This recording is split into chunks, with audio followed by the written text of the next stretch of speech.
This is my new baby.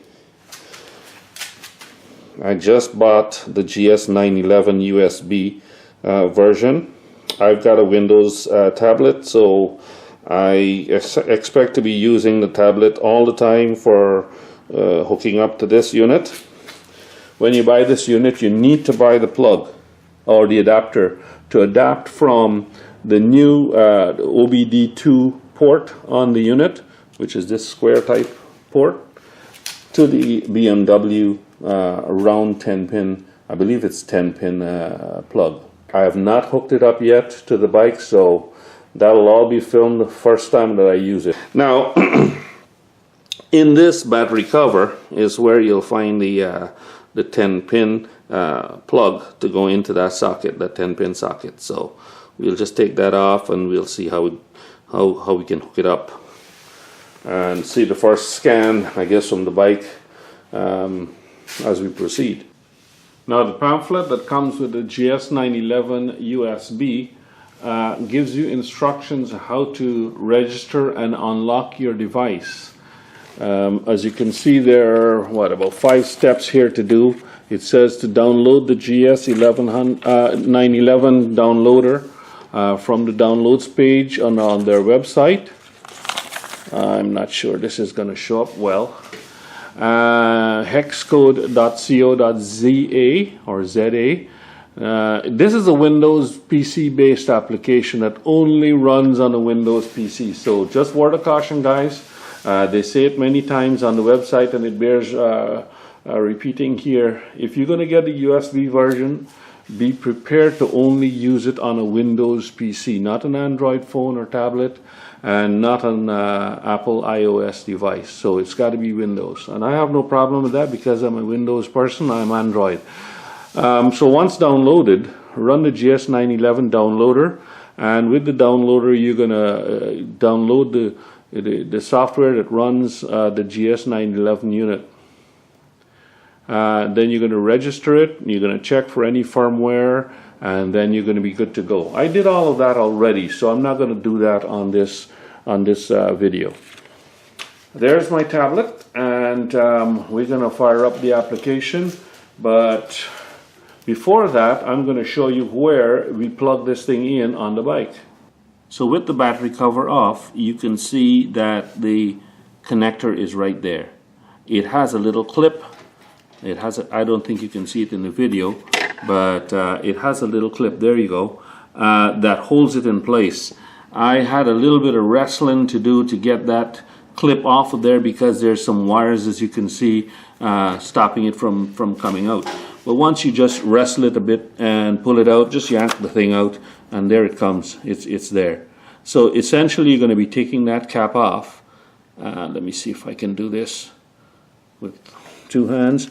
You're supposed to take that off like that, screw it counterclockwise, pull it off, and there you go. There's your adapter.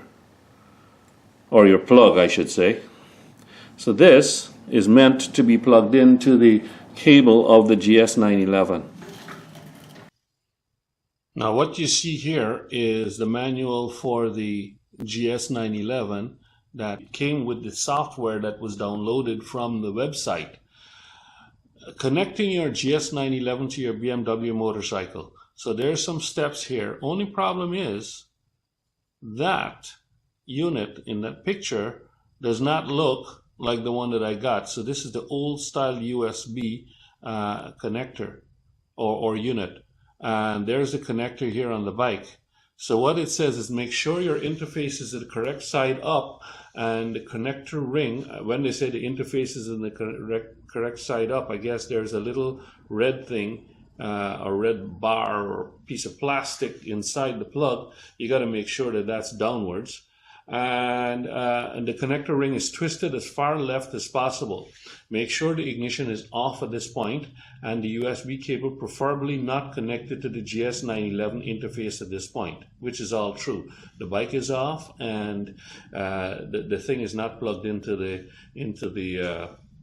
tablet. Align the receptacle correctly with the red tab at the bottom and insert. Finally, twist the connector ring as far right as possible to lock it into place. Connect the USB cable if using USB. that all sounds nice and good, you know, well and good, but I was fiddling with the connector, and basically you've got, I'll show you how to do it. So here you've got the dongle, and this is what they're talking about. Turn this as left to the left, looking this way. Turn this to the left as much as possible. That's not as far as possible. It needs to go one more click until you hear a click. Hear that? That click, and then there's a little red tab that kind of pokes through that little window, top and bottom. So that's the first part. Okay, good. So it's as far left. It's not going to go any more left than that. Now, there's the red tab. So it's aligned so that it's to the bottom. Okay? Hope you can see all of that. Now, the problem is, it's got these two arrows here. Okay, does that line up with that? Or does this arrow line up with underneath there? How does it go? Who knows? You push it in, and you can see that this is supposed to go all the way down, okay? So what I did was, I just rotated this anti-clockwise, just like if you're screwing a screw into a nut. You go the opposite way first until it just seats itself. And look at that. So basically, I guess what this is saying is one of these arrows, and the arrows are not top and bottom. See, there's one arrow here and there's one here. So goodness knows what these two arrows are for. But anyway, one of the arrows, this arrow here, with these sets of pins going this way, this arrow is meant to go to the top, opposite of where that red tab is. Okay, so if we push it in, it goes all the way down. See, any other orientation, it doesn't go all the way down, but bang, there it goes, all the way down. Now, at this point, you twist this, and then this arrow takes its place and lines up with that arrow there. Okay, so now the dongle is connected. Now we want to connect the unit to the dongle or the adapter cable. And let's see if we can get this into the picture together. These are the two. Well, this one should be easier because the shape, it can only go one way. So I'm just going to stick that in there right now, and it should connect with a click. Not much of a click, but it's connected. Okay, it's connected. So the next thing I'm going to do, I'm not reading the manual right now, is I'm going to hook, and it's got a little green light that's blinking there, so it's seeing something. So we're going to hook this. Again, you can only push this plug in one way. So I'm going to push this plug into that port there, like that. Still green blinking light, so that's fine. So we've got this hooked up, and now we're going to hook up to the unit. Okay, to the tablet. Right. We've got the USB cable here. I haven't hooked it up yet, but let's look at the manual a bit more and see where we go next. So here we are, manuals. So that's what the application looks like, and that's the manual I just clicked on. User manual, it says downloading, connecting to the motorcycle, which we did. Introduction, so let us say using it. Okay, using it. So probably the first thing you want to do after you've connected the GS-911 interface to the motorcycle is to perform an auto scan. And the auto scan automatically identifies the control unit, blah, blah, blah, blah, blah. Okay, so fine. So I'm going to go ahead and plug this in. I've already plugged it in before, as I said, when I downloaded the software and all that. So all that's done. So I just have to plug this into the port on the side. And the green blinking light was blinking all along. It's still blinking. So let's get rid of this. Let's see if we can do this intuitively. Okay? So, first of all, I'm going to switch on to the screen mode, and I'm going to record the screen as it's going along. But as you can see, you might be able to see down in this lower right hand corner here, you might be able to see a red blinking light and then a green blinking light. I don't know what that's saying, but it says connected GS2 down here. So let's bring that screen up a bit more. So it's got a red and a green light down there. Let's click on R series because this is an R series bike.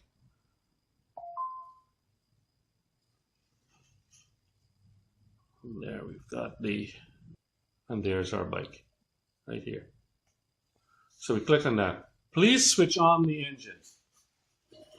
So I have to switch on the engine.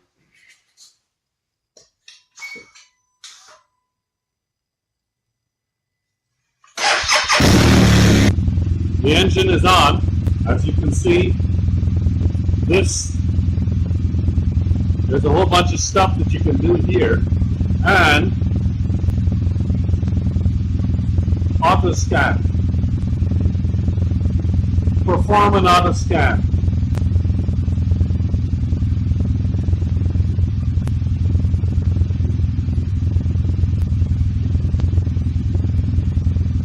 In no time at all, it finished the auto scan.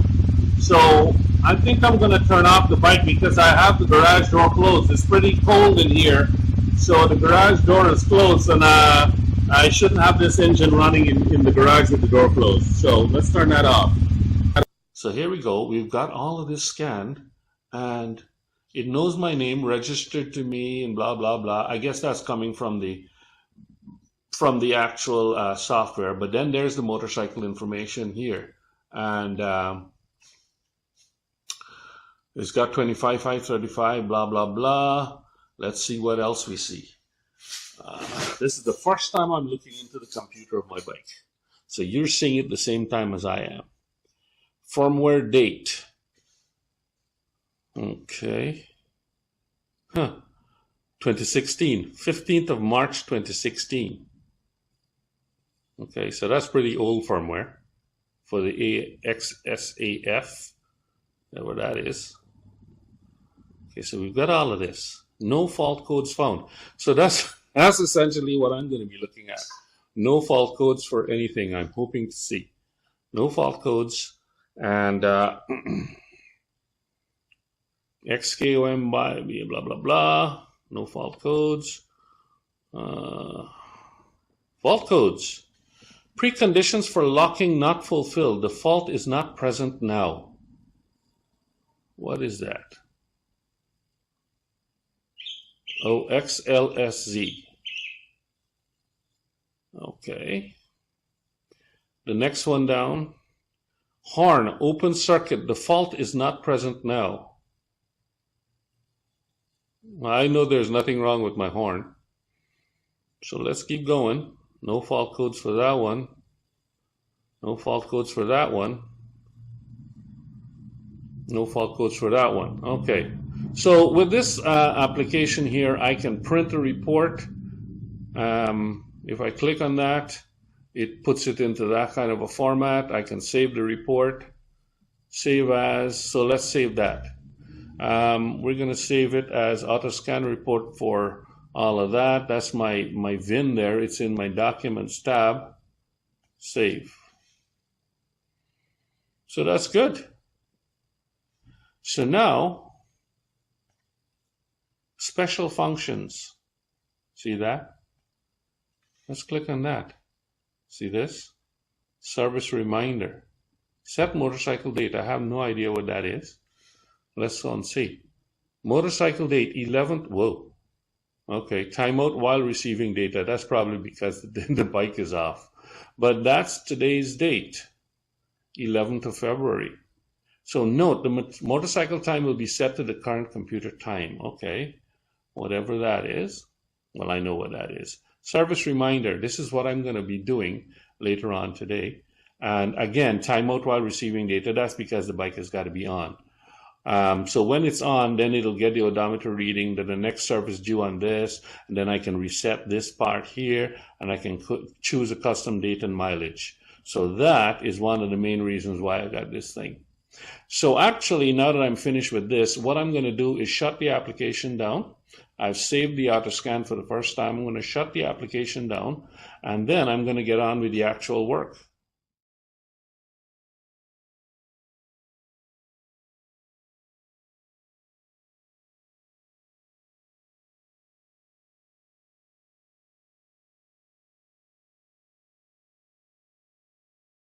Okay, so I finished doing my servicing for today, and I want to reset the the service warning. So let's go try and do that now. Okay, so I've got it all plugged in, and I guess I'll have to turn the bike on in a minute, but let's just fire this up in the meanwhile. Select again R series and go down to my bike, RS. Please switch on the engine. Okay. Again, the garage door is closed, so I'm not going to keep this on very long. Engine is on.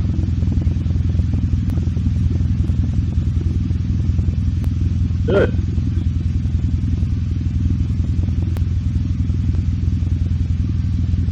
Special functions. Set motorcycle date.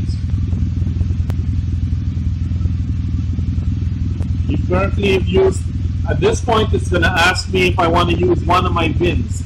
So yes. Set motorcycle date. Okay.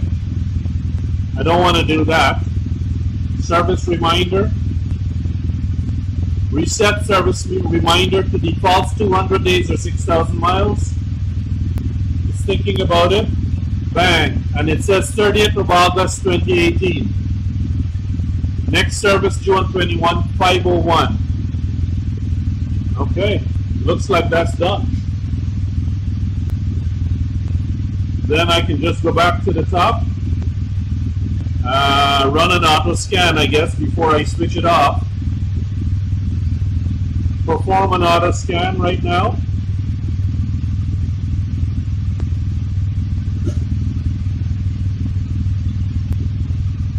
Auto scan is done.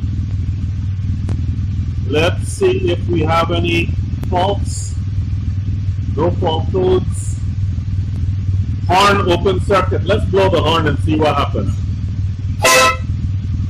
There's no open, so there's no problem with the horn. Let's see what else. No fault codes for that. Preconditions for locking not fulfilled. Not sure what that is, but it was there before. And no other fault codes anywhere else. So I'm good here. So that's all I'm going to do for now. I don't know. What's the engine here? Okay. Oh, I see. I can do auto scan on all of these things here. Okay. Read fault codes, clear fault codes, real-time values, service functions.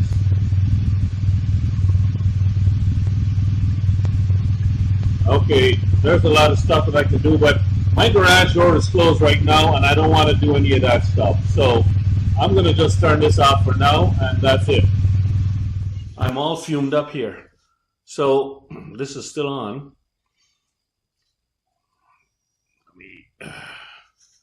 Close this out, and I am done for today.